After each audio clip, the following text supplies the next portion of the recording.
വെറുതെ അങ്ങനെ കുറെ കാലമായിട്ട് നിങ്ങളൊന്ന് കാണണമെന്ന് വിചാരിക്കുന്നുണ്ടായിരുന്നു, അങ്ങനെ വന്നതാണ്. പിന്നെ കാലമായല്ലോ ഷാജി, ഞാനും കണ്ടിട്ട്. അതെ അതെ അതെ, നമ്മൾ കാണാനുള്ള ഒരു അവസരം ഒരു ബന്ധത്തിൽപ്പെട്ടു പോയി. അതെ അതെ അതെ, കല്യാണത്തിന് മോളുടെ കല്യാണമായിട്ട് ഭയങ്കരമായിട്ട് ആഗ്രഹിച്ച കല്യാണമായിരുന്നു അത്. കാരണം വെച്ചാൽ ഒരുപാട് സുഹൃത്തുക്കളും ബന്ധുക്കളും, ഷാജിയുടെ ബന്ധുക്കളും അമ്മാവന്മാരും ഉമ്മയും, അങ്ങനെ ഒരുപാട് ബന്ധങ്ങൾ എനിക്കുണ്ടല്ലോ. അമ്മാവനുമായിട്ടായിരുന്നല്ലോ. ആ കാലഘട്ടത്തിലേക്ക് അങ്ങ് പോവുക. എന്താ പണ്ടത്തെ നിങ്ങളെ ആ സൗഹൃദമൊക്കെ എങ്ങനെയായിരുന്നു? അതെന്ന് വെച്ചാല് ഞാനന്ന് ബത്തേരി ഹൈസ്കൂളിൽ പഠിക്കുകയാണ്. ഹൈസ്കൂളിൽ പഠിക്കുമ്പോൾ തന്നെ ഞാൻ പിന്നെ എനിക്ക് കുറച്ച് പ്രായം കൂടിയിട്ടാണ് എന്നെ സ്കൂളിൽ ചേർത്തത്.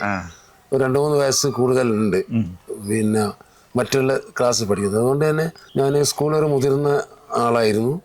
ഇവിടെ നടന്നാണ് പിന്നെ ബത്തേരി ഹൈസ്കൂളിലേക്ക് പോവുക. ബത്തേരി ഹൈസ്കൂളിൻ്റെ പ്രത്യേകത എന്താണെന്ന് വെച്ചാൽ ചുള്ളിയോട്, ചീരാല്, ചെതലയം, ഇന്ന് ബത്തേരി കോളേജുള്ള മാതിരി ഈ വിശാലമായ ഏരിയയിൽ നിന്നുള്ള ആൾക്കാരൊക്കെ പഠിക്കുന്ന ഏക ഹൈസ്കൂളാണ്.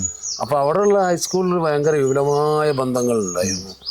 അവിടെ എത്തിയപ്പോൾ തന്നെ ഞാൻ പെട്ടെന്ന് തന്നെ ഞാനൊരു ഇടതുപക്ഷ കമ്മ്യൂണിസ്റ്റ് പിന്നെ ചിന്താഗതിക്കാരനായി മാറിയിരുന്നു. ഞാൻ വായിക്കുമായിരുന്നു, ലൈബ്രറിയിൽ പുസ്തകം എടുത്തിട്ട് വായിക്കുമായിരുന്നു, ദേശാഭിമാനി പത്രം വായിക്കുമായിരുന്നു. അന്നത്തെ ദേശാഭിമാനിൻ്റെ അവിടുത്തെ ഏജൻറ്റ്, ഇപ്പോഴത്തെ മാർക്സിസ്റ്റ് പാർട്ടിയിലെ പിന്നെ സെക്രട്ടറി ആയിട്ടുള്ള ശശാങ്കൻ്റെ അച്ഛനായിരുന്നു ഗോപാലൻ നായർ. അയാളെ റൂമിൽ പോയിരിക്കും താഴെ, അയാൾ പത്രം കൊണ്ടുപോകും. അയാൾ പത്രം വിതരണം ചെയ്ത് വരുന്നവരെ, ടൗണിൽ വരുന്നവരെ ഞാൻ അവിടെ ഇരിക്കും. ഇരുന്നിട്ട് ഒരു 9:30 മണി വരെ ഇരുന്നിട്ട് പോകും. ദേശാഭിമാനി പല സ്ഥലത്തേക്ക് അയക്കേണ്ടത് ഞാനാണ് വിതരണം ചെയ്യുക. സ്കൂളിൽ നിന്ന് കുട്ടികളെ ചുള്ളിയോട്ടേക്കുള്ളത് ചീരാല്, അങ്ങനെ ചീരാലിലേക്കും ചുള്ളിയോട്ടേക്കും ഒക്കെ അയച്ച് അങ്ങനെ ദേശാഭിമാനി അയക്കുന്ന ഒരാൾ എന്നുള്ളവർക്കാണ് അബ്ബാസിന് എന്നെ പരിചയം. പിന്നെ അബ്ബാസ് ഒരു നാടകകാരനായിരുന്നു. നാടകത്തോട് അബ്ബാസ്. എനിക്ക് സാഹിത്യത്തോടുള്ള താല്പര്യം, കമ്മ്യൂണിസ്റ്റുകാരനായ ഒരു വിദ്യാർത്ഥി ഫെഡറേഷനൊക്കെ അന്ന് സജീവമായി വരുന്നേ ഉള്ളൂ. അപ്പൊ അങ്ങനെ അബ്ബാസ് ഒരു ദിവസം എന്നെ കാണാൻ ഹൈസ്കൂളിൽ വന്നൊരു നാടകമായിട്ട് ബന്ധപ്പെട്ട് ടിക്കറ്റും ഒക്കെ കയ്യിലുണ്ട്, ലഘുലേഖകളുണ്ട്, നോട്ടീസുണ്ട്. ടിക്കറ്റ് വെക്കാനൊന്നുമല്ല, നാടകം കാണാൻ. നാടകത്തിന്റെ പേര് എന്നോട് പറഞ്ഞു. അങ്ങനെ പിന്നെ അബ്ബാസുമായിട്ടും തൊഴിൽ റഷീദുമായിട്ടും പിന്നെ ആ പ്രദേശത്തുള്ള കമ്മ്യൂണിസ്റ്റുകാരുമായിട്ട് ഹരിദാസൻ തുടങ്ങിയുള്ള കമ്മ്യൂണിസ്റ്റുകാരൊക്കെ ആയിട്ട് ബന്ധമായി. അതോടൊപ്പം തന്നെ ഞാൻ മാർക്സിസ്റ്റ് പാർട്ടിയിൽ ഹൈസ്കൂളിൽ വിട്ടോണ്ട് തന്നെ ലോക്കൽ കമ്മിറ്റി സെക്രട്ടറി ആയി. ബത്തേരി ലോക്കൽ കമ്മിറ്റി ചെറുപ്രായത്തിൽ തന്നെ. അതോടുകൂടി അവിടെ നല്ല ആക്റ്റീവായുള്ളത് ഒരു ബ്രാഞ്ച് ഉണ്ടായിരുന്നു, തോരുമല ബ്രാഞ്ച്. അപ്പൊ ആ ബ്രാഞ്ചിന്റെ യോഗം കൂടാൻ വേണ്ടി ഞാൻ വരും. പിന്നെ അബ്ബാസും അബ്ബാസിന്റെ കുടുംബവും പിന്നെ എല്ലാവരും, അബ്ബാസിന്റെ കുടുംബം, അബ്ബാസിന്റെ പെങ്ങന്മാര്, അനിയന്മാര്, ആ ബന്ധുക്കള്, അവിടെയുള്ള മറ്റു കമ്മ്യൂണിസ്റ്റുകാര്, എൻ്റെ ഒരു സ്വഭാവവും അവരുടെ സ്വഭാവവും അതന്നെ. എവിടെ പോയാലും അതൊരു വലിയ ജൈവബന്ധമാക്കി മാറ്റാന്നുള്ള ഒരു കമ്മ്യൂണിസ്റ്റുകാരന്റെ കടമ എന്ന് ഞാൻ വിശ്വസിക്കുന്നത്. ആ ബന്ധം അങ്ങനെ ഡെവലപ്പ് ചെയ്ത് അത് വാസ്തവത്തില് കുടുംബബന്ധം മുതലുള്ള ഒരു വല്ലാത്ത അബ്ബാസ് ഖാന്റെ ഒരു മകന്റെ പേര് പോലും എന്റെ പേരാട്ടത്. ആ സൗഹൃദത്തിന്റെ ഒരു വലിയ വകയാണ്. അബ്ബാസായിട്ട് മരിക്കുന്നവരെ ഞാൻ മാർക്സിസ്റ്റ് പാർട്ടിയിൽ നിന്ന് ഞാൻ എൻ്റെ രാഷ്ട്രീയ ബന്ധം ഉപേക്ഷിച്ച്, അപ്പോഴും മാർക്സിസ്റ്റ് പാർട്ടിയിൽ തന്നെ ആയിരുന്നു റഷീദും അബ്ബാസും അവരെല്ലാവരും, നിങ്ങളെല്ലാവരും. പക്ഷെ ആ ബന്ധങ്ങൾ, എൻ്റെ സൗഹൃദങ്ങളൊന്നും ഇപ്പോ ഈ വയനാട്ടിൽ ഒരു പരിധി വരെയുള്ള ആളുകളൊക്കെ ഒന്ന് നമ്മളുടെ ഈ കോളനിക്കാര്, അതുപോലെ പല ഘട്ടത്തിൽ കുടിയേറി വന്നവരൊക്കെ. ബാദുഷയൊക്കെ എങ്ങനെ, നിങ്ങളെ ഫാമിലിയൊക്കെ എങ്ങനെ ഇവിടെ തന്നെ? നമ്മുടെ കുടുംബം എന്ന് പറഞ്ഞാല് ഈ കുടിയേറ്റത്തിനൊക്കെ മുമ്പ് എൻ്റെ ബാപ്പ, എൻ്റെ ഫാദർ ശരിക്കും പറയാൻ ഒരു പഠാൻ മുസ്ലിമാണ്.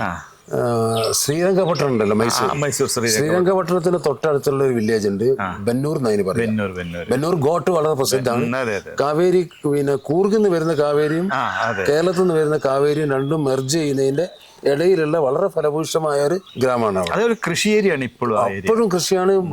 മൈസൂരിൽ തന്നെ ഏറ്റവും കൂടുതൽ റൈസ് മില്ലുകൾ ആ പ്രദേശത്താണ്. എൻ്റെ അവിടെയുള്ള ബന്ധുക്കൾ പലരും റൈസ് മില്ലിന്റെ ഉടമസ്ഥരോ അതിന്റെ മേശിരിമാരോ അതിന്റെ ജീവനക്കാരോ ആണ്. അപ്പൊ അവിടെ നിന്ന് എൻ്റെ ഫാദറിന്റെ ഫാദർ, ഞാനത് കാലഗണന ഇങ്ങനെ കണക്കൂട്ടി നോക്കുമ്പോൾ ഏതാണ്ട് ഹൈദറിന്റെ കാലം, ഹൈദറിന്റെ പട്ടാളത്തിന്റെ കൂട്ടത്തിൽ വന്നതിന് തെളിവുകളൊന്നും നമുക്ക് കിട്ടിയിട്ടില്ല. ആ കാലം മുതലേ എൻ്റെ ഫാദർ, പട്ടാൺ കുടുംബങ്ങൾ ഇവിടെ ഉണ്ട്. അതിലെ പിന്നെ എൻ്റെ ഫാദറും എൻ്റെ ഫാദറിന്റെ ഫാദറും ഇവിടെ തന്നെയാണ് ജനിച്ചു വളർന്നത്. ഫാദറിന്റെ ഫാദർ വളരെ ഏറ്റുമുട്ടലിൽ കൊല്ലപ്പെടുകയാണ് ഇത്. അയാളെ പിന്നെ മയ്യത്ത് അവര് വന്നിട്ട്, പട്ടാണിമാര് വന്നിട്ട് കുതിരപ്പുറത്ത് വന്നിട്ട് ഇവിടെ ഭയങ്കര കുഴപ്പമൊക്കെ ഉണ്ടാക്കിയിട്ട് ഈ ഏറ്റുമുട്ടലിൽ പെട്ട ശത്രുക്കളൊക്കെ തെരഞ്ഞെടുത്ത് അതെന്താണെന്ന് അറിയില്ല എനിക്ക്. അത് രാഷ്ട്രീയമാണോ ബിസിനസ് ആണോ എന്ന് എനിക്കറിയില്ല. അങ്ങനെ എൻ്റെ കുടുംബമൊക്കെ അവിടെ, ഉമ്മ അവിടെ കോഴിക്കോട് ഇങ്ങോട്ട് വന്ന് മൈഗ്രേറ്റ് ചെയ്ത്. അപ്പൊ ഞങ്ങള് വയനാട്ടില് ഇവിടുത്തെ ചെട്ടി സമുദായത്തെ പോലെ അല്ലെ മുള്ളൂക്കുറവ് സമുദായത്തെ പരമ്പരാഗത വയനാട്ടുകാർ വയനാട്ടുകാരാണ്. നമ്മൾ ഈ വടക്കേ വയനാടൊക്കെ ആകുമ്പോ ഈ കണ്ണൂർ കാസർഗോഡിന്റെ ഒക്കെ ഒരു അതെ ഉണ്ടായിരുന്ന പോലെ അവര് തലമുറകൾ വരുന്നതിന് മുമ്പ് അവര് പിന്നെ പഴശ്ശി കാലഘട്ടത്തിലാണ് നാദാപുരം കുറ്റ്യാടി എന്നുള്ള കുടിയേറ്റം. ഇത് അതിനും എനിക്ക് തോന്നുന്നൊരു 50-100 വർഷമെങ്കിലും അപ്പുറമാണ് ഈ കുടിയേറ്റം ഉണ്ടാവുന്നത്. ഈ കുടിയേറ്റം വെച്ചാൽ ചെറിയ കുറച്ച് കുടുംബങ്ങൾ ബിസിനസ്സായിട്ട് വന്ന് അങ്ങനെ വളരെ പരിമിതമായ കുടുംബങ്ങൾ ഈ നായിക്കെട്ടി ഏരിയയിലും കുറച്ച് ബത്തേരിയൊക്കെ ഉള്ളൂ. ഇപ്പൊ നമ്മൾ പഴയകാലവും പറഞ്ഞു, സ്കൂൾ കാലവും പറഞ്ഞു. ഇടക്ക് ഒന്ന് പറഞ്ഞു നമ്മൾ ഈ പിന്നെ കമ്മ്യൂണിസ്റ്റ് പ്രസ്ഥാനങ്ങളിൽ നിന്ന് ഒരു തീവ്ര ഇടതുപക്ഷത്തിലേക്ക് പോകാനുള്ള ഒരു സംഭവങ്ങൾ എങ്ങനെ? അതെന്താന്ന് വെച്ചാല് എന്നെ കമ്മ്യൂണിസ്റ്റ് ആരും പഠിപ്പിച്ചില്ല ഷാജി, ആരും പഠിപ്പിച്ചില്ല. ഞാൻ സ്വയം ഞാൻ എൻ്റെ വായനയിലൂടെയും എൻ്റെ മറ്റ് ബന്ധങ്ങളിലൂടെയും എന്നിൽ സ്വയംഭൂവായിട്ടുണ്ടായതാണ്. അങ്ങനെ തന്നെ പറയാം. പ്രത്യേകിച്ച് ഞാൻ താമസിക്കുന്ന പ്രദേശം ഒരു മുസ്ലിം ഏരിയ ആണ്. അവിടെ കമ്മ്യൂണിസ്റ്റ് പാർട്ടിയോ ഉണ്ടായിരുന്നില്ല. പക്ഷേ കുറെ അപ്പുറമൊക്കെ കമ്മ്യൂണിസ്റ്റുകാരൊക്കെ ഉണ്ട്. ദേശാഭിമാനി പത്രം പോലും ഞാൻ വന്നതിന് ശേഷമാണ് നായിക്കെട്ടിലേക്ക് വരുന്നത്. അപ്പം ഞാൻ അങ്ങനെ എൻ്റെ വായനയിലൂടെ കമ്മ്യൂണിസ്റ്റായി, മാർക്സിസ്റ്റ് പാർട്ടിയായി. മാർക്സിസ്റ്റ് പാർട്ടിയുടെ പോഷക സംഘടന പഠിക്കുമ്പോൾ അതിൻ്റെ സംഘടനയുടെ പിന്നെ പോഷക സംഘടനയിലേക്ക് KSF ആണ്. ഞാൻ SFIയുടെ ആദ്യത്തെ രൂപീകരണ സമ്മേളനത്തിലും ഞാനുണ്ട്. KSF ആയിരുന്നു, കേരള യൂത്ത് ഫെഡറേഷൻ. അത് DYFI ആയി മാറുന്ന സമ്മേളനത്തിലും ഞാനുണ്ട്. അപ്പോൾ ഞാനങ്ങനെ പിന്നെ ആ വായന വല്ലാതെ അങ്ങ് വിപുലീകരിച്ച് പിന്നെ അബ്ബാസ് തുടങ്ങിയുള്ള സിവിക് ചന്ദ്രൻ അങ്ങനെയുള്ള ഒരുപാട് ബന്ധങ്ങൾ വന്ന് മാർക്സിസം ലെനിനിസം പരമാവധി മലയാളത്തിൽ കിട്ടാവുന്ന പുസ്തകങ്ങൾ കംപ്ലീറ്റ് ഞാൻ വായിക്കായിരുന്നു പഠിക്കുന്ന സമയത്ത് തന്നെ. അത് ഒരു രാപകൽ നേരം പുലരുന്നവരെയൊക്കെ ഇരുന്ന് വായിച്ചിട്ട് ആ സമയങ്ങളിലൊക്കെ ഈ വസന്തത്തിന്റെ ഇടിമുഴക്കം തുടങ്ങുന്നു.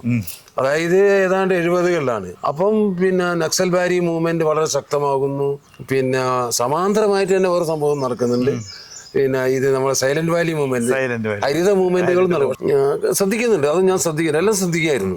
അല്ല, ഈ സൈലന്റ് വാലി ഒക്കെ പിന്നീട് കുറെ വർഷങ്ങൾക്ക് ശേഷം അല്ല 1970 സൈലന്റ് വാലി സജീവമാകുന്ന 76ലാണ്.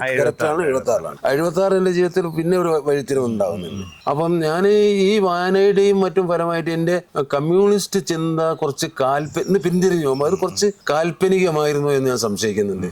കാരണം എന്റെ പിന്നെ ആഗ്രഹം ഒരു സ്ഥിതി സമത്വം, പട്ടിണി ഇല്ലാത്തൊരവസ്ഥ. പ്രത്യേകിച്ച് പിന്നെ ഞാൻ വിയറ്റ്നാമില് അമേരിക്ക ബോംബിടുന്നതിനെതിരായിട്ട് സ്വാതന്ത്ര്യ ദിനത്തിന്റെ അന്ന് ഞങ്ങൾ കരിങ്കൊടി പിടിച്ചിട്ട് കോൺഗ്രസ്സുകാരോട് അടി വാങ്ങിയിട്ടുണ്ട്. അങ്ങനെയാണ് ഞാൻ ആദ്യം മൈക്കിന് മുമ്പ് പ്രത്യക്ഷപ്പെടുന്നത്. ആ ചിന്താഗതികളെല്ലാം കൂടിയിട്ട് കമ്മ്യൂണിസത്തെ കുറിച്ചുള്ള എന്റെ വായനയും അറിവെല്ലാം കൂടി അത് സായുധ വിപ്ലവത്തിലൂടെ അത് നേടിയെടുക്കാൻ പറ്റൂ എന്നുള്ള ഒരു ബോധം എന്നിൽ ക്രമേണ ഉണ്ടായി. അവരൊക്കെ അന്നേരം ഞാൻ പരിചയപ്പെടുന്നില്ല. ഞാൻ അവരൊന്നായിരുന്നു. ഞാൻ SFI സമ്മേളനത്തിന് തിരുവനന്തപുരത്ത് പോയപ്പോൾ ആദ്യം ഈ ഇവരെ പിന്നെ നക്സലൈറ്റുകളിലെ പോസ്റ്ററുകൾ അതിന്റെ സമയത്തൊക്കെ കണ്ട് ഞാനിത് ഇങ്ങനെ നോക്കി നടക്കുന്നത് കണ്ടപ്പോൾ രക്തസാക്ഷി മണ്ഡപം ഉണ്ടല്ലോ പാളയത്തിലെ, അവിടെയും ആ ചന്ദ്രശേഖരൻ നേരിയ സ്റ്റേഡിയത്തിന്റെ അടുത്ത് നടക്കുന്നത്. അവിടെ ഇങ്ങനെ ആ ചുമരുകളിൽ ഞാനിതിങ്ങനെ നോക്കി നടക്കുമ്പോൾ കുന്നിക്കൽ നാരായണനിൽ പെട്ട ആരോ ഒരാള് ഫിലിപ്പ് പ്രസാദാണോ എന്നെ ഞാനിങ്ങനെ ശ്രദ്ധിച്ചു. അവരെ സ്റ്റാൾ ഉണ്ടായിരുന്നു, അവരുടെ അടുത്തേക്ക് കൂട്ടിക്കൊണ്ടുപോയി എനിക്ക് കുറെ ലഘുലേഖ തന്നു. അങ്ങനെയാണ് ഞാൻ നക്സലൈറ്റ് സാഹിത്യം വായിക്കുന്നത്. പക്ഷെ ഈ ഒരു പിന്നെ ഈ വ്യഥ, വിയറ്റ്നാം യുദ്ധത്തിലുണ്ടായിരുന്ന അനീതി, പലസ്തീനിൽ അമേരിക്ക കൊണ്ട് നടത്തിക്കൊണ്ടിരിക്കുന്ന അനീതി, ലോകത്ത് എവിടെയും നടക്കുന്ന അനീതി, ആ സമയത്ത് ദേശാഭിമാനി ചിന്ത പ്രസിദ്ധീകരിച്ച ചെഗുവേരയുടെ ചരിത്രം, ഇതൊക്കെ എന്നെ വല്ല ആവേശഭരിതനായി. മാവോയുടെ ചരിത്രം. അങ്ങനെ ഞാൻ അപ്പോഴാണ് അടിയന്തരാവസ്ഥ വരുന്നത്. ഞാൻ അന്നേരം CPM സജീവമായി എൻ്റെ ലോക്കൽ കമ്മിറ്റി സെക്രട്ടറിയായി പ്രവർത്തിച്ചുകൊണ്ടിരിക്കുമ്പോൾ അടിയന്തരാവസ്ഥ വരുന്നു. അടിയന്തരാവസ്ഥയിൽ വാസ്തവത്തിൽ എൻ്റെ വിമർശനം CPM വളരെ നിഷ്ക്രിയമായിരുന്നു. അതുകൊണ്ട് തന്നെ ഞാൻ സ്വാഭാവികമായിട്ടും അടിയന്തരാവസ്ഥയിൽ നക്സലൈറ്റ് പ്രസ്ഥാനവുമായിട്ട് ബന്ധപ്പെട്ട ആൾക്കാരുമായിട്ട് ബന്ധപ്പെടാനും അവർക്ക് സപ്പോർട്ട് ചെയ്യാനും, അത് അടിയന്തരാവസ്ഥ കഴിഞ്ഞപ്പോൾ അവരുടെ സാംസ്കാരിക പ്രവർത്തനം ഉണ്ടല്ലോ, നമ്മുടെ സാംസ്കാരിക വേദി, കേരള സാംസ്കാരിക വേദി, ശ്രീചന്ദ്രൻ തുടങ്ങിയിട്ടുണ്ട്. അതിലും ഞാനൊരു 3-4 കൊല്ലം വർക്ക് ചെയ്യില്ല. ഞാൻ നക്സൽ മൂവ്മെന്റിലേക്ക് പോയി. മാനസിക മാത്രമല്ല വളരെ സജീവമായ യോജിപ്പ്. എന്റെ വീട്ടില് അവർക്ക് ഒളിത്താവളങ്ങൾ, സുഹൃത്തുക്കളിൽ നിന്നും പണം സംഭരിച്ച് ഒളിവിൽ താമസിക്കുന്ന സഖാക്കളെ സംരക്ഷിക്കൽ. മാനസികമായിട്ട് ആ കാലഘട്ടത്തിൽ അബ്ബാസ്ക്കൊക്കെ അതിനോട് യോജിപ്പുണ്ടായിരുന്നു. തീർച്ചയായും അബ്ബാസിന് യോജിപ്പുണ്ടായിരുന്നു മാത്രമല്ല, എന്നോടൊന്നും അബ്ബാസിന് ഒരിക്കലും ഒരു വിയോജിപ്പുണ്ടായിരുന്നില്ല. ചില വിമർശനങ്ങൾ, ഞങ്ങളുടേതൊക്കെ ഒരു കമ്മ്യൂണിസ്റ്റ് ഫാമിലി, അതെ, അതിൽ റഷീദിനൊക്കെ എന്നോട് ശക്തമായ വിയോജിപ്പുണ്ടായിരുന്നു. പക്ഷെ പല നക്സലുകളെയും അന്ന് അങ്ങോട്ടും ഇങ്ങോട്ടും തമിഴ്നാടും പിന്നെ അബ്ബാസിന് അങ്ങനെ പിന്നെ ഉൾക്കൊള്ളാതിരിക്കാൻ സാധിക്കില്ല. അബ്ബാസിനെ പോലുള്ള ഒരു സാഹിത്യകാരൻ, അബ്ബാസിനെ പോലെ ഞങ്ങളെ പോലുള്ള ഒരു മനസ്സുള്ള ആള്, പ്രത്യേകിച്ച് സാംസ്കാരിക കലാരംഗത്ത് സജീവമായ ബന്ധമുള്ള ആള്, സ്വാഭാവികമായിട്ടും അതിനോടൊരു ശക്തമായ അനുഭവം തീർച്ചയായിട്ടും ഉണ്ടായിരുന്നു. പക്ഷെ അദ്ദേഹം ഒരിക്കലും ആ കാലഘട്ടത്തിലുള്ള ഒരുവിധം യുവാക്കളിലൊക്കെ ഇത്തരത്തിലുള്ള ഒരു ഞാൻ അതിൽ അഭിമാനം കൊള്ളുകയാണ്. ആ കാലഘട്ടത്തിൽ ഒരു കമ്മ്യൂണിസ്റ്റ് ആവേണ്ട ഘട്ടത്തിൽ നായിക്കറ്റില്ല പോലെ ഒരു പ്രദേശത്ത് നിന്നും കമ്മ്യൂണിസ്റ്റ് ആവുക, നക്സൽ മൂവ്മെന്റ് വന്നതിന് ശേഷം നക്സലേറ്റ് ആവുക, അത് പിന്നെ അതിന്റെ കൂടെ മാനസികമായിട്ടെങ്കിലും സഞ്ചരിക്കാത്തവർ അന്നത്തെ ഒരു ശരിയായ തലമുറ, ഒരു ഷണ്ടത്വം നിറഞ്ഞവർക്ക് മാത്രമേ അതിനെതിരായി മുഖം തിരിഞ്ഞ് നിൽക്കുവാൻ പറ്റുമായിരുന്നു. വർഷത്തോളം നമ്മൾ ആ ഒരു പാതയിലൂടെ എങ്ങനെ കടന്നുപോയി, കുറെ കാലം ഒരുപാട് കാലം കടന്നുപോയത്. 76 ആകുമ്പോഴേക്കും പിന്നെ ഈ അടിയന്തരാവസ്ഥ പിൻവലിച്ചല്ലോ. അടിയന്തരാവസ്ഥ പിൻവലിച്ചതോടുകൂടി MLA-കാർക്കിടയിൽ ഒരുപാട് ഗ്രൂപ്പീസ് ഉണ്ടായി. മാത്രമല്ല അവരുടെ അനിഹിലേഷൻ ആദ്യം മഠത്തിൽ തന്നെ തുടങ്ങി. അതിന്റെ ചില യോഗങ്ങളൊക്കെ പോയിട്ട് സച്ചിദാനന്ദനും വേണും തമ്മിൽ അഭിപ്രായ വ്യത്യാസം ഉണ്ടായി. ശ്രീചന്ദ്രൻ വേണുവിന്റെ കൂട്ടത്തിൽ എനിക്കിതൊന്നും മനസ്സിലാവുന്നില്ല. നമ്മൾ നടപ്പാക്കിയ പോരാട്ടങ്ങളെല്ലാം പരാജയപ്പെട്ടു. പിന്നെ ഒന്ന് അവരുടെ അനിഹിലേഷൻ ഉണ്ടല്ലോ, ഉന്മൂലനം, അത് കൊലപാതകമാണെന്ന് വിശ്വസിക്കാൻ തുടങ്ങി ഞാൻ. അത് കമ്മ്യൂണിസ്റ്റ് രീതിയല്ല. അങ്ങനെ ഒരു നിയമാനുസൃതമായ ഒരു ബോഡി വിചാരണ ചെയ്തതിന് ശേഷമല്ലാതെ മനുഷ്യനെ ശിക്ഷിക്കാൻ പാടില്ല. അതും ഞാൻ കൊലക്കെതിരാണ്. അന്നും ഇന്നും ഞാൻ കൊലക്കെതിരാണ്. ഞാൻ സ്കൂളിൽ പഠിക്കുന്ന സമയത്ത് തന്നെ ജി കുമാരപിള്ള സാറ് ഇന്ത്യയിൽ കുറ്റം റദ്ദാക്കണമെന്ന് പറഞ്ഞിട്ടുള്ളതായ ക്യാമ്പയിനിൽ പങ്കെടുത്ത ആളാണ് ഞാൻ. എനിക്കൊരു മനുഷ്യനെ കൊല്ലുന്നതിനോട് എനിക്ക് വിയോജിപ്പില്ല. ഒന്നും ആളെ കൊന്നുള്ള ഒരു കൊടും പിന്നെ കൊലപാതകയെയും അല്ലെങ്കിൽ അത്രയും ഭീകരകൃത്യം ചെയ്ത ആൾക്കാരെയും കൊലയിലൂടെ പിന്നെ അയാളെ ജീവൻ എടുത്തുകൊണ്ട് ശിക്ഷിക്കുക എന്ന് പറഞ്ഞാൽ മറ്റൊരു കൊലയാണ്. അതൊരു ബാർബേറിയനാണ്. അതൊരു സംസ്കൃത മനുഷ്യന്റെ യുക്തിക്ക് യോജിച്ചല്ല എന്ന് ഞാൻ അന്നും ഇന്നും വിശ്വസിക്കുന്നത്. അതാണ് നക്സലൈറ്റുകളായിട്ട് സമൂഹത്തിൽ അങ്ങനത്തെ നിറയെ ചിന്താഗതികൾ ഉള്ളവരുണ്ട് ഇപ്പോഴും ഉണ്ട്. ഇപ്പൊ ഈ അടുത്ത കാലങ്ങളിലേക്ക് വന്ന ചില വിധികൾക്കൊക്കെ എതിരെ സോഷ്യൽ മീഡിയയിലുള്ള പ്രതികരണങ്ങളൊക്കെ കാണുമ്പോൾ ഇത് ആ ഒരു ചിന്താഗതിയിലേക്ക് പോകുന്ന ആളുകൾ. അപ്പൊ ഇതിൽ നിന്ന് നമ്മളിങ്ങനെ ഒന്ന് ബാക്കിലേക്ക് വരാൻ പിന്നെ ഈ ഒരു സാഹചര്യങ്ങൾ അപ്പൊ പറഞ്ഞു വരുന്നത് തീവ്ര കമ്മ്യൂണിസ്റ്റ് നിലപാടുകൾ. അതെ, ആ കമ്മ്യൂണിസ്റ്റ് നിലപാടുകളിൽ ഞാൻ നിൽക്കുമ്പോൾ തന്നെ നക്സലൈറ്റുകളിൽ ഉണ്ടായിരുന്ന ചുതി, മാർക്സിസ്റ്റ് പാർട്ടിയോട് എൻ്റെ പിന്നെ ഞാൻ മാനസികമായിട്ട് അന്നേ അകന്നു കഴിഞ്ഞു. കാരണം അതിന് പറയപ്പെടുന്നത് പോലെ, ഞാൻ വിശ്വസിക്കുന്നത് പോലെ ഞാൻ പ്രവർത്തിച്ചത് എൻ്റെ ജീവനും എൻ്റെ യുവത്വവും സമ്പത്തൊന്നും എനിക്കുണ്ടായിരുന്നില്ല. എൻ്റെ എല്ലാം പാർട്ടിക്ക് വേണ്ടി, ജനങ്ങൾക്ക് വേണ്ടി പൂർണ്ണമായിട്ട് ഉപേക്ഷിച്ചുകൊണ്ട് അന്ന് മരിക്കാൻ ഞാൻ സന്നദ്ധമായിരുന്നു. ജയിലിൽ പോയിട്ടുണ്ട്. അത് വാസ്തവത്തിൽ കമ്മ്യൂണിസ്റ്റ് പാർട്ടി അർഹിക്കുന്നില്ല. അവരുടെ അജണ്ടയിൽ നിന്ന് അന്നോ പുറത്തുപോയി എന്ന് ഞാൻ മനസ്സിലാക്കിയിട്ടാണ് ഞാൻ നക്സലൈറ്റിലേക്ക് പോകുന്നത്. നക്സലൈറ്റ് മൂവ്മെന്റും ഇതിന്റെ മറ്റൊരു വകഭേദം തന്നെയാണ് എന്ന് മനസ്സിലാക്കിയാൽ ഞാൻ വലിയൊരു ശൂന്യതയിൽപ്പെട്ട് ഞാൻ വല്ലാതെ ഉഴലാൻ തുടങ്ങി. അത് വല്ലാത്തൊരു പ്രതിസന്ധിയുടെ കാലമായിരുന്നു. സുഹൃത്തുക്കളിൽ നിന്നും അകന്ന്, പിന്നെ കുടുംബത്തിൽ നിന്നും ആദ്യം ഞാൻ ഒറ്റപ്പെട്ടിരുന്നു. നായിക്കറ്റി പോലതായ പ്രദേശത്ത് എനിക്ക് ഞാനൊരു ഒരു തീവ്ര കമ്മ്യൂണിസ്റ്റ് എന്ന് എനിക്ക് കാര്യമായ സൗഹൃദങ്ങളൊന്നും ഉണ്ടായിരുന്നില്ല. ആ ഘട്ടത്തിലാണ് വാസ്തവത്തിൽ സൈലന്റ് വാലി മൂവ്മെന്റ് നടക്കുന്നത്. സൈലന്റ് വാലി മൂവ്മെന്റിലേക്ക് എന്നെ ആരെയും കൊണ്ടുവന്നതല്ല, എന്നെ നക്സലൈറ്റിലേക്ക് ആരും കൊണ്ടുവന്നതല്ല, മാർക്സിസ്റ്റ് പാർട്ടിയിലേക്ക് ആരും കൊണ്ടുവന്നതല്ല, ഈ പരിസ്ഥിതി പ്രവർത്തനത്തിലേക്കും ആരും കൊണ്ടുവന്നതല്ല. ഞാൻ വാസ്തവത്തിൽ ആദ്യം ഞാൻ വായിക്കുന്നത് സൈലന്റ് വാലി നടക്കുന്ന പ്രക്ഷോഭങ്ങളെക്കുറിച്ച് മാതൃഭൂമിയിലും മറ്റും പത്രങ്ങളിൽ വരുന്ന വാർത്തകളാണ്. അതോടൊപ്പം തന്നെ ഞാൻ മാതൃഭൂമി വീക്കിലിയിൽ MK പ്രസാദ് സാർ എഴുതിയ ഒരു ലേഖനം എന്നെ വല്ലാതെ ഇതായി. അയാൾ കാടിനും മണ്ണിനും മനുഷ്യർക്കും വേണ്ടി സൈലന്റ് വാലി സംരക്ഷിക്കപ്പെടുന്നു. അപ്പോൾ അതാണ് എൻ്റെ ചിന്തയിലേക്ക് പോകുന്നത്. ആ സമയത്ത് PK കേശവൻ എന്ന് പറഞ്ഞിട്ട് വളരെ യുക്തിവാദിയായുള്ള ആളുണ്ടായിരുന്നു. ഞാൻ യുക്തിവാദിയുമായിരുന്നു. യുക്തിവാദികളായിട്ട് നിന്നവൻ തന്നെ ജമാഅത്ത് ഇസ്ലാമിക്കാരുമായിട്ട് ഞാൻ ഡയലോഗിന് പോകുമായിരുന്നു. അവർക്ക് എന്നെ വലിയ കാര്യം, കാരണം ഫലസ്തീനെതിരായിട്ടുള്ള മൂവ്മെന്റിന്റെ മുമ്പിൽ ബത്തേരിയിൽ ഞാനാണ് ഉണ്ടായിരുന്നത്. അപ്പോൾ എന്നോട് അവർക്ക് കഴിച്ചിട്ട് പിന്നെ ഇറക്കാനും വയ്യ, മത് വെച്ചിട്ട് തുപ്പാനും വയ്യ എന്നുള്ള അവസ്ഥയിലായിരുന്നു അവർ. ഇസ്ലാമിക സോക്കോൾഡ് നമ്മുടെ പൊളിറ്റിക്കൽ ഇസ്ലാം. അപ്പം ഞാൻ എന്ത് ചെയ്തെന്ന് വെച്ചാൽ ആ ഒരു സാഹചര്യത്തിൽ പ്രസാദ് സാറിൻ്റെ ലേഖനം വായിച്ച് കേശവനുമായിട്ട് ഡിസ്കസ് ചെയ്ത് തുടർന്ന് അപ്പോഴേക്കും തന്നെ സൈലന്റ് വാലി ഒരു മൂവ്മെൻ്റായി മാറിക്കഴിഞ്ഞു. സൈലന്റ് വാലി പ്രക്ഷോഭത്തിൽ ഞാൻ പങ്കെടുത്തിട്ടേ ഇല്ല. മാനസികമായി യോജിപ്പുണ്ടായിരുന്നു. സൈലന്റ് വാലി ഏതാണ്ട് വിജയിച്ച് ഇന്ദിരാഗാന്ധി നാഷണൽ പാർക്ക് പ്രഖ്യാപിച്ചു. അപ്പോഴേക്കും ഞാനൊരു 76 ആകുമ്പോഴേക്കും ഇവിടെ വൻതോതിൽ ക്ലിയർ ഫെയിലിംഗ് നടക്കുന്നുണ്ടായിരുന്നു. വയനാട് അറിയാലോ, നമ്മുടെ നൂൽപ്പുഴയുള്ള ഒരു പ്രത്യേകത എന്ന് വെച്ചാൽ നൂൽപ്പുഴ ട്രൈ ജംഗ്ഷനാണ്. നൂൽപ്പുഴയ്ക്ക് ചുറ്റും കാടാണ്, ട്രൈബുണ്ട്, ഒരുപാട് ആൾക്കാരുണ്ട്. ഈ കാട് തന്നെ മുതുമലയും ബന്ദിപ്പൂരും നാഗർഹോളയും ഒക്കെ ആയിട്ട് വളരെയധികം യോജിച്ചെടുക്കുന്ന കാടുകളാണ്. ആ കാടുകൾ കേന്ദ്രീകരിച്ച് ഇവിടെ ഒരൊറ്റ കഷ്ണം ചന്ദനമില്ല ഇവിടെ. പക്ഷേ ചന്ദനത്തിന്റെ ഒരു കള്ളക്കടത്തിന്റെ പറദീസായി മാറി. ഈ നൂൽപ്പുഴ പഞ്ചായത്ത് തന്നെ 3 ചന്ദന ഫാക്ടറികൾ ഉണ്ടായിരുന്നു. ചന്ദനം കൊണ്ടുവരുന്നതിലോ കട്ട് കടത്തുന്നതിലോ ഒന്നും വലിയ മാനസികമായിട്ട് വലിയ വിജയപ്പെടും. പക്ഷെ അതിന് പോയി മരിച്ചു വീണ ആദിവാസികളുണ്ട്. അവരായിരുന്നു അതിലെ കാരിയേഴ്സ്. കൊണ്ടുപോയിട്ട് കാട്ടിക്കൂടെ അവരെ ഷൂട്ട് ചെയ്യും, വെടിവെക്കും. ആര്? നമ്മുടെ തമിഴ്നാട്ടുകാരും കർണാടകക്കാരും. അങ്ങനെ എൻ്റെ സുഹൃത്തുക്കളടക്കമുള്ള പല 22 ആദിവാസികളെ ലിസ്റ്റ് ഞാൻ തയ്യാറാക്കി. നാട്ടുകാരുടെ ഇടയിലാവട്ടെ ആദിവാസികളെ കൃഷിക്കൊന്നും കിട്ടില്ല എന്നുണ്ടോ നാട്ടുകാർ ഇവർക്കെതിരായി മാറി. അങ്ങനെ ആനവേട്ടയ്ക്കും അപ്പം തന്നെ ആനവേട്ടയും തുടങ്ങി. ഈ ആനവേട്ടക്കും ചന്ദനം കള്ളക്കടത്തിനും എതിരായിട്ടുള്ള ഒരു മൂവ്മെന്റ് നമ്മൾ ബത്തേരി നൂൽപ്പുഴ കേന്ദ്രീകരിച്ച് തുടങ്ങി. അതിൽ കേശവേട്ടനുണ്ട്, ഞാനുണ്ട്. ഞങ്ങൾ രണ്ടാളാണ് മുഖ്യമായിട്ടുണ്ടായിരുന്നത്. അതിൻ്റെ മറ്റു കാര്യങ്ങൾ കൂടുതൽ ചെയ്തത് ഞാൻ തന്നെയാണ്. എന്നാൽ കേശവേട്ടൻ വളരെ സജീവമായിട്ടുണ്ടായിരുന്നു. ആ മൂവ്മെന്റ് വളരെ വലിയ രീതിയിൽ ശ്രദ്ധിക്കപ്പെട്ടു. അതിനെ തുടർന്ന് കേരളത്തിൽ തന്നെ പറയാം. പിന്നെ കേരളത്തിൽ 1976 ശേഷം കേരളത്തിൽ കാടുകളിലെ ക്ലിയർ ഫെല്ലിങ്ങേ നടത്തില്ല. വയനാട്ടിൽ നമ്മൾ ആ മൂവ്മെന്റിന് ശേഷം ഞങ്ങളതിൽ നക്സൽ ബാരി സിന്ദാബാദ് വിളിച്ചിട്ട് ഫോറസ്റ്റുകാരൊക്കെ കാട്ടിൻ്റെ ഉള്ളിൽ നിന്നും വലിയ കോൺട്രാക്ടർമാരൊക്കെ സെക്കൻഡുകൾക്കുള്ളിൽ പലായനം നടത്തി കാറൊക്കെ എടുത്ത് ഓടി രക്ഷപ്പെട്ട കഥകളൊക്കെ ഉണ്ട്. പരിസ്ഥിതി പ്രശ്നങ്ങളുമായിട്ട് ബന്ധപ്പെട്ടുകൊണ്ട് ഒരുപക്ഷെ വയനാട്ടിൽ തന്നെ തുടക്കക്കാരിൽ പരിസ്ഥിതി എന്നുള്ളൊരു വാക്ക് നിങ്ങളിലൂടെയൊക്കെ തന്നെയാണ് വരുന്നത് അല്ലേ? അത് സംശയമൊന്നുമില്ലാത്ത കാര്യമാണ്. ഒട്ടും അഹങ്കാരമില്ലാതെ പറയാം.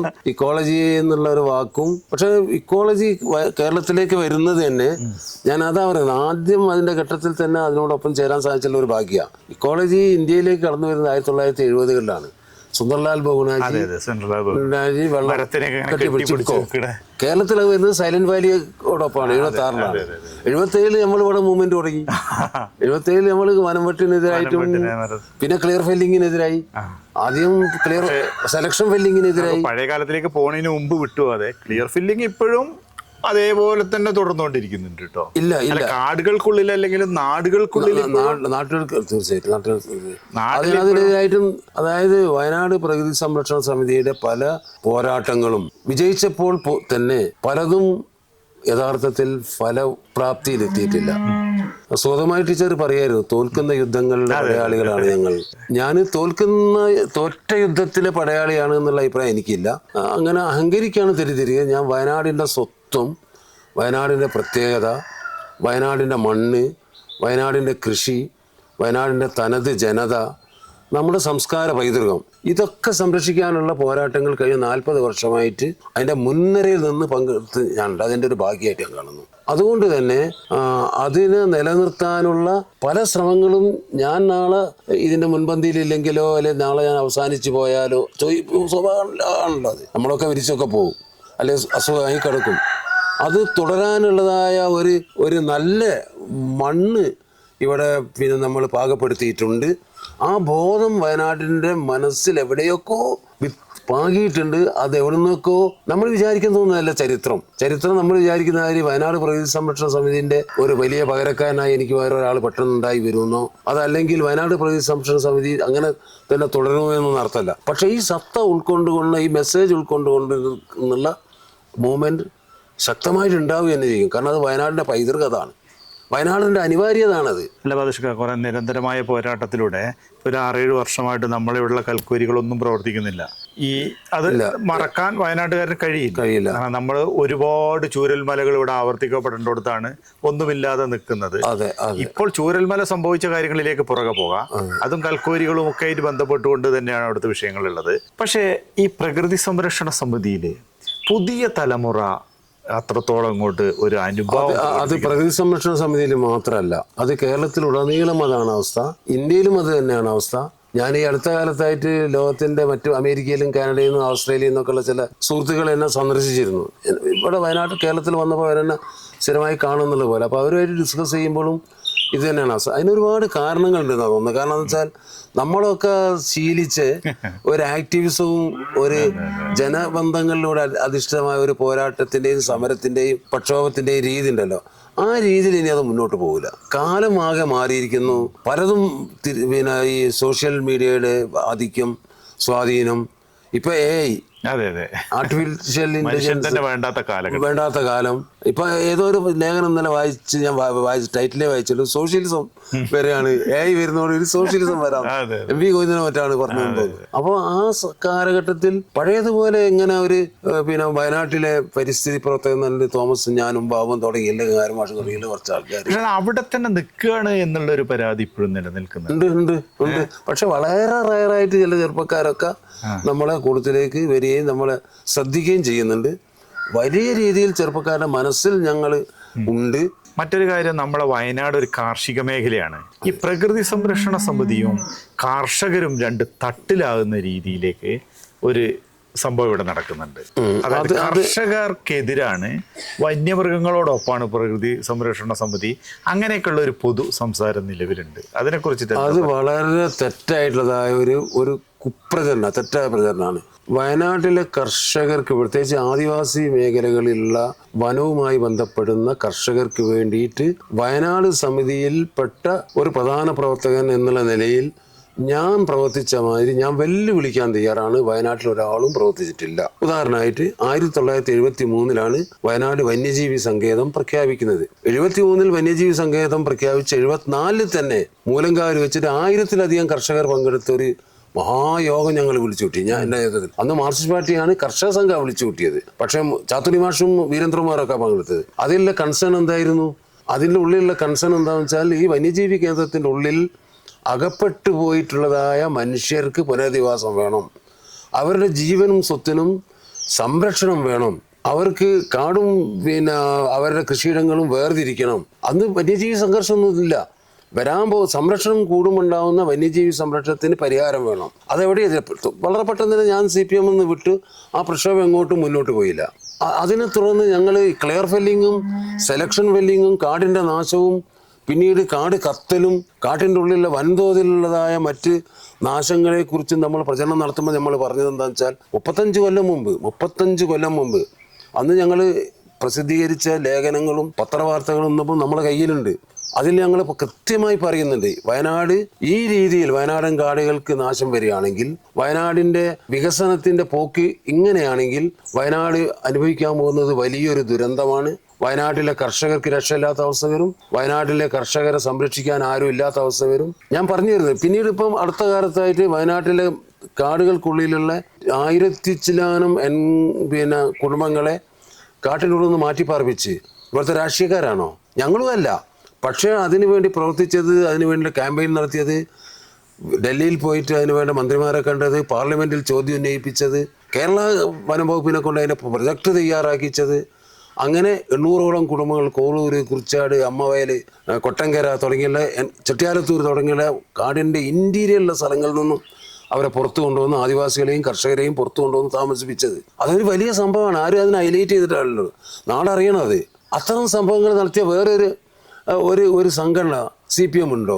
അവരെ കർഷക സംഘടന ഉണ്ടോ? കോൺഗ്രസ് ഉണ്ടോ? കോൺഗ്രസിനൊന്നും ചെയ്യൂല. BJP ഉണ്ടോ? സോക്കോട്ട് ഒരുപാട് കർഷക സംഘടന, കത്തോലിക്ക കോൺഗ്രസ് ഉണ്ടോ? അപ്പം കർഷകരുടെ കൂടെ തന്നെയാണ് ഞങ്ങൾ. പക്ഷേ കർഷക വിരുദ്ധമാണ്. അമിതമായി പിന്നെ വന്യജീവികളെ പിന്നെ പ്രൊട്ടക്റ്റ് ചെയ്യുന്നവരാണ്. വനം വകുപ്പിനെ ഞങ്ങൾ അതിൻ്റെ ഒരു B ടീമാണ്. ഇപ്പോൾ OK ജോണി അയാൾ പറഞ്ഞുകൊണ്ടിരിക്കുന്നത് അതിൻ്റെ B ടീമാണ്. എന്താണ് ഈ B ടീം എന്ന് അയാൾ പറഞ്ഞത്? ഒരു കടലാസിൽ എഴുതി കൊടുക്കുക, എന്നിട്ട് കോറി വരുന്നിടത്ത് നിന്ന് പണം വാങ്ങുക എന്നൊക്കെയാണ് അവരെ പോലുള്ള ആൾക്കാർ പറഞ്ഞുകൊണ്ടിരിക്കുന്നത്. വയനാട് സമിതി ഏതെങ്കിലും ഒരു റിസോർട്ടിൽ നിന്നായിരുന്നു, നിങ്ങൾക്ക് കുറെ കൂടി എന്നെ ബന്ധമുണ്ട്, ഏതെങ്കിലും ഒരു കൽക്കോറിക്കായിരുന്നു, ഏതെങ്കിലും ഒരു മരമുറിക്കായിരുന്നു, 1 രൂപ ചോദിച്ച് എന്ന് അവരെ കൂടി പറയിച്ചാൽ ഞാൻ വെല്ലുവിളിക്കുന്നു, വയനാട് സമിതിയും വയനാടിൻ്റെ പരിസ്ഥിതി പ്രവർത്തനവും ഞാൻ നിർത്തും.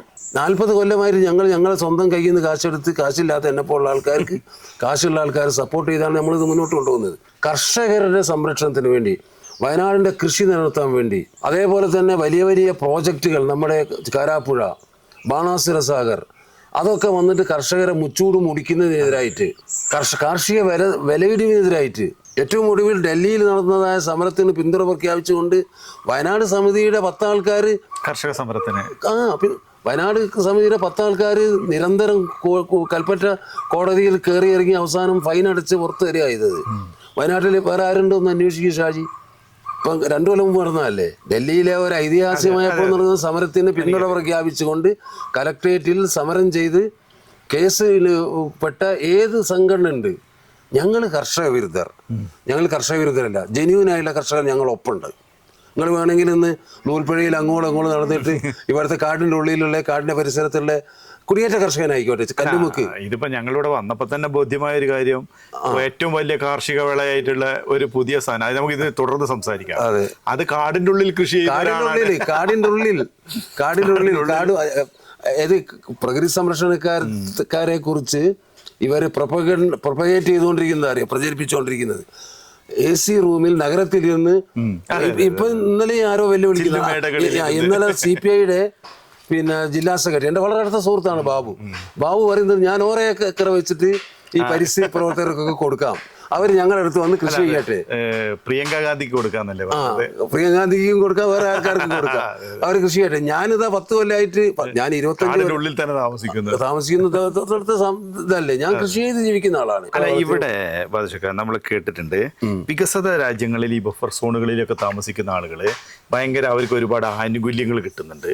അവിടങ്ങളിലൊക്കെ ഉള്ള സ്റ്റേ കേന്ദ്രങ്ങളിലൊക്കെ ഒരുപാട് ആളുകൾ 4 ഇരട്ടി വാടക വാങ്ങി താമസിക്കുന്നുണ്ട്, ശുദ്ധമായ ഓക്സിജനുകൾ കിട്ടുന്നുണ്ട്. പക്ഷെ നമ്മളെ ഇവിടെ ഈ സർക്കാരുകൾ ഇത്തരം കാര്യങ്ങളൊന്നും, ഇവർക്ക് ഇത്തരം ആനുകൂല്യങ്ങളൊക്കെ കൊടുക്കുകയാണെങ്കിൽ നിയമങ്ങൾ വരുന്നതിന് ഇവർ തടസ്സമാകൂല എന്നൊരു തോന്നലുണ്ട്. എന്താ അതിനെ കുറിച്ചൊരു അഭിപ്രായം? അതിൽ ഒരുപാട് വസ്തുതകളുണ്ട്, അത് സത്യമുണ്ട്. കാരണം വയനാടിന്റെ രക്ഷ ടൂറിസം ആണെന്നാണല്ലോ പൊതുവെ. ഇപ്പം നടന്നുകൊണ്ടിരിക്കുന്ന ടൂറിസം അല്ല, ടൂറിസം വിരോധാഭാസമാണ്, ടൂറിസം ആഭാസമാണ്. അത് ജനവിരുദ്ധമാണ്, കർഷക വിരുദ്ധമാണ്, ആദിവാസി വിരുദ്ധമാണ്, വന്യജീവി വിരുദ്ധമാണ്. ആ ടൂറിസം അല്ല വേണ്ടത്.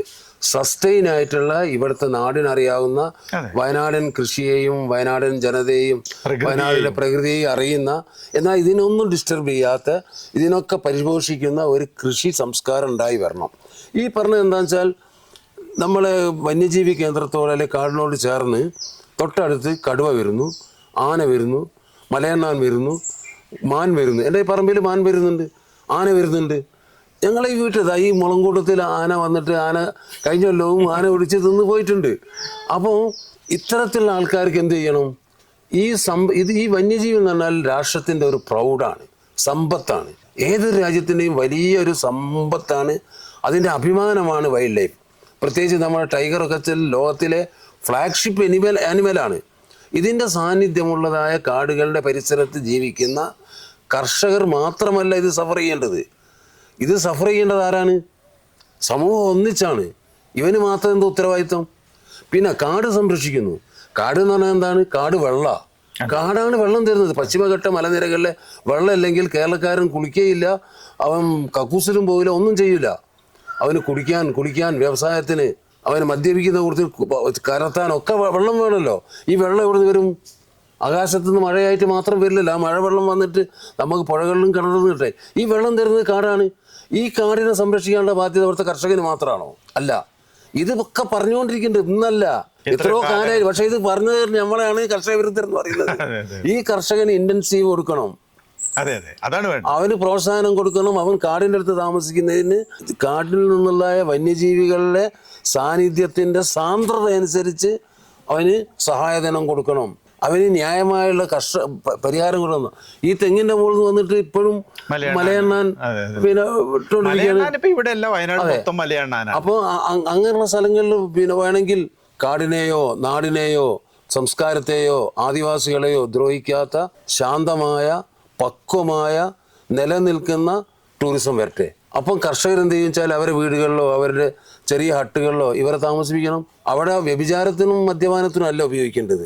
അവിടെ രാത്രി വിളിച്ചു കൂകാനും, തൊട്ടടുത്തൊരു റിസോർട്ടുണ്ട്, കിടന്നുറങ്ങാൻ പറ്റൂല. അവിടെ രാത്രി 10-12 മണി വരെ വിളിക്കലും കൂകലും ഭയങ്കര ശബ്ദവും ഭയങ്കര ബഹളവും ഉണ്ടാക്കിയിട്ട് വന്യജീവികളൊക്കെ ഓടിച്ചുകൊണ്ടിരിക്കുകയാണ്. വന്യജീവികൾ തനിയെ വന്നോളൂ, അവരുടെ മുമ്പിൽ വരുന്നുണ്ട് വന്യജീവികൾ. അതൊക്കെ പടക്കം പൊട്ടിച്ച് ഓടിക്കും. ഈ ടൂറിസത്തെ നമ്മൾ എതിർക്കണം. വയനാടിന് പറ്റിയതായ ഒരു വികസന തന്ത്രം, പക്ഷെ അത് ഗവൺമെന്റുകൾ തന്നെ മുന്നിട്ടിട്ട് അത് കൊണ്ടുവരണം. അതിന് ഗവൺമെന്റ് തന്നെയാണ് മുൻകൈ എടുക്കുന്നത്. പക്ഷെ നമ്മൾ മനസ്സിലാക്കുന്നത് വെച്ചാൽ നമ്മുടെ ഗവൺമെന്റ് തന്നെ എന്താണ്, ഇന്ത്യ ഗവൺമെന്റ് നമ്മൾക്ക് അവിടെ മാറ്റി നിർത്തുക. അത് പിന്നെ നമ്മൾ പറയാണ്ട് തന്നെ നമുക്ക് അതിനറിയാം. കേരളത്തിലാണല്ലോ ഇന്ത്യയിലെ ഏറ്റവും പുരോഗമനം എന്ന് വിശേഷിപ്പിക്കുന്ന സർക്കാരുകൾ വന്നുകൊണ്ടിരിക്കുന്നത്, മാറി മാറി വരുന്ന സർക്കാരുകൾ. പ്രത്യേകിച്ച് കമ്മ്യൂണിസ്റ്റ് സർക്കാരിൽ നമ്മൾ കുറെ കൂടി പ്രതീക്ഷിക്കുന്നുണ്ട്. ഏത് കമ്മ്യൂണിസത്തോട് നമ്മൾ ഉള്ളിൻ്റെ ഉള്ളിൽ എന്നും നമ്മൾ ചെറുപ്പകാലത്തിൽ നമുക്കൊരു ഒരു പ്രണയിനി, നമ്മൾ ചെറുപ്പകാലത്ത് കൗമാര പ്രായത്തിൽ നമ്മൾ ഒരാളെ പ്രണയിച്ചാൽ നമ്മളെ മനസ്സ് മരിക്കുന്നവരെ ആ പ്രണയം ബാദുഷാക്കൊക്കെ ഒരു കാലത്ത് മാറില്ല. അതെ, അല്ല അതുണ്ട്. നമ്മുടെ ഞാനൊരു കമ്മ്യൂണിസ്റ്റ് വിരുദ്ധനൊന്നുമല്ല. അതേപോലെ തന്നെ അപ്പൊ കമ്മ്യൂണിസ്റ്റ് പാർട്ടിയിൽ നമ്മൾ ചിലത് പ്രതീക്ഷിച്ചിരുന്നു. ആ പ്രതീക്ഷക്കൊന്നും ഇനി കാര്യമല്ല.